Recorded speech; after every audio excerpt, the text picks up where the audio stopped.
Cease fire का जो वक्त है इस वक्त शुरू हो चुका है। अगर देखा जाए तो इस वक्त जीएमटी के हिसाब से सुबह के 4:15 के करीब हो रहे हैं और जो ट्रंप ने वक्त दिया था जीएमटी के हिसाब से 4 बजे सुबह से ये सीज फायर शुरू होना था। दूसरी तरफ अगर इजराइल को देखा जाए तो इजराइल के वक्त के हिसाब से 7 बजे से ये सीज फायर शुरू होना था और वहां इस वक्त इजराइल में 7:20 या 18 मिनट हो रहे हैं, 7:18 हो रहे हैं सुबह के।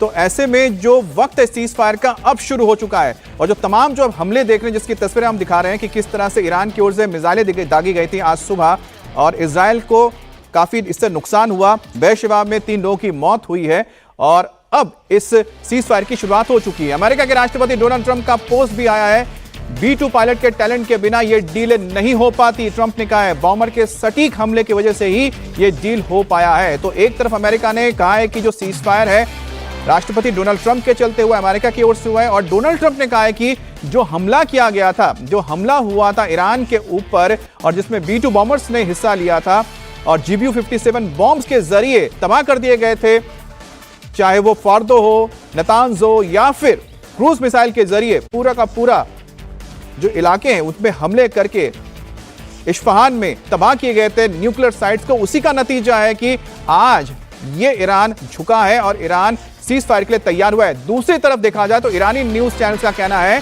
कि अमेरिका ने सीज फायर के लिए अपील की थी ईरान से और ईरान के हमले पर एक और बड़ी खबर, ट्रंप का एक और बयान आया है जिसमें कहा है कि ईरान के कतर और इराक में एयरबेस पर हमले के बाद ये इंफॉर्मेशन दी गई थी। ट्रंप ने उसी वक्त से संकेत दे दिए थे कि अमेरिका जवाबी हमला नहीं करेगा क्योंकि ट्रंप ने कहा कि ईरान के जवाबी हमले कमजोर थे और उन्होंने कहा कि ईरान की 14 में से 13 मिसाइल को नष्ट कर दिया गया जबकि एक को जानबूझकर छोड़ा गया क्योंकि वो खतरनाक नहीं था।